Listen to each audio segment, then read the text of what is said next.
Jésus a-t-il existé? C'est une question épineuse que beaucoup de gens me posent, à la fois des athées, à la fois des kémites. Moi, je ne suis pas kémite, je suis animiste et bantou pur. Les chrétiens, les musulmans, tout le monde pose cette question. Alors, je vais répondre de façon objectivale, hein, de façon rationnelle, de façon sincère, de façon honnête. J'ai 2 encyclopédies ici, hein, des vraies encyclopédies de haut niveau, hein, pas des bêtises. 2 encyclopédies, et dans les 2 encyclopédies, il y a 2 auteurs clés, ici. Hein? Donc, 2 auteurs clés, des classiques, vraiment, qui ont abordé la question de l'existence de Jésus. Mais le problème avec ces auteurs, ils ne parlent pas de Jésus, ni encore de Jésus de Nazareth ou de Jésus-Christ. Ils parlent d'un personnage qu'on appelle Christos et d'un personnage qu'on appelle Yeshua. Voilà. Et donc, je vais expliquer parce qu'il faut faire la différence entre Yeshua et Jésus-Christ, qui est un cube tétratronique créé par l'Église catholique pour emballer les gens, amener les gens dans l'enfer. Parce que Jésus de Nazareth est un cube tétratronique que l'Église catholique, les Romains anciens, avaient volé à l'ancienne civilisation qu'on appelle les tétrailles. Et ils ont volé ça, ils ont amené à Rome et ils ont mis ça pour dire Jésus-Christ est le Seigneur. Et tous ceux qui prononcent Jésus-Christ est Seigneur, ils rentrent, leur esprit rentre dans le cube tétratronique, gouverné par les 4 éléments de la terre que sont le feu, l'air, le vent et l'eau. Et ensuite, à l'intérieur de ce cube-là, il y a 2 symboles mystérieux qu'on appelle premièrement, l'esprit, le cerveau humain, et deuxièmement, le néant. C'est-à-dire que quand tu rentres dans ce cube-là, c'est terminé. Mais bon, ça fera l'objet d'un autre enseignement. Donc, pour revenir maintenant sur la question. Alors, 2 historiens clés. Moi, je suis honnête, je suis un chercheur en histoire.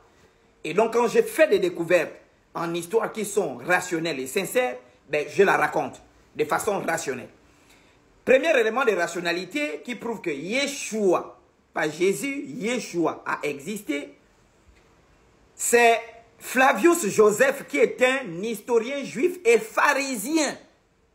Et donc, historien juif et pharisien qui raconte l'histoire du peuple juif à l'an 93 dans son livre intitulé « Les Antiquités juives » à partir du livre 18, je pense vers les lignes 63-64, il dit, en racontant l'histoire du peuple juif, il dit, en ce temps-là, où régnaient les pharisiens et Hérode, en ce temps-là, vivait un homme qu'on appelait Yeshua.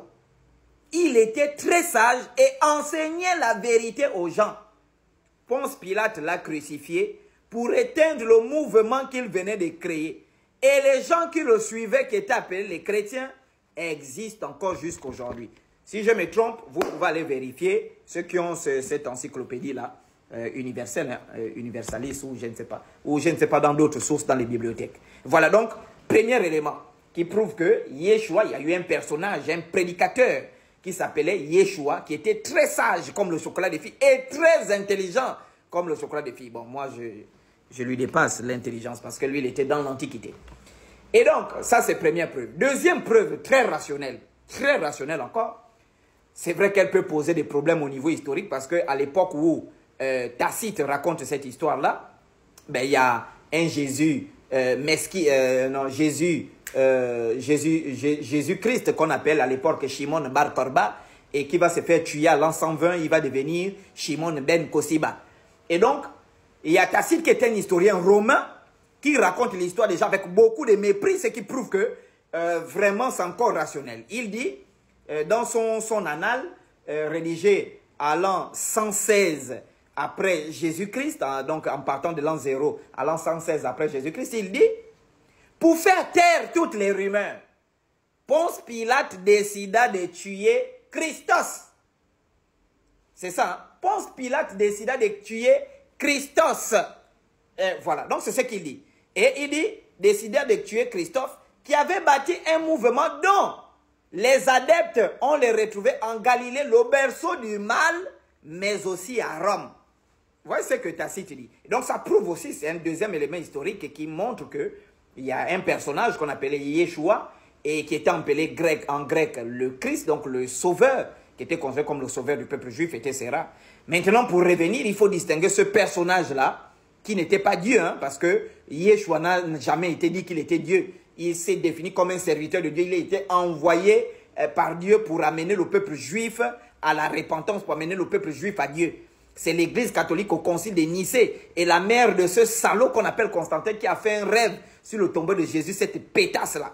Voilà. Donc, pour revenir sur la question, maintenant Jésus de Nazareth, c'est qui? Mais c'est Satan, Jésus de Nazareth, c'est Satan. Parce que vous ne pouvez pas me dire que Yeshua va devenir, on va traduire le nom Yeshua, en grec ça devient Yesu, et on va traduire, on va latiniser Yesu pour donner Jésus. Jésus, hein? Et on va latiniser ça, Yesu, pour donner Jésus, ou encore franciser, comment est-ce qu'on appelle Yesu, ou Yeshua pour donner Jésus, c'est pas possible. Jésus de Nazareth est un cube tétratronique, qui est un cube très diabolique que l'Église catholique détient à Rome, et c'est avec ça qu'elle envoûte tous les peuples. Merci.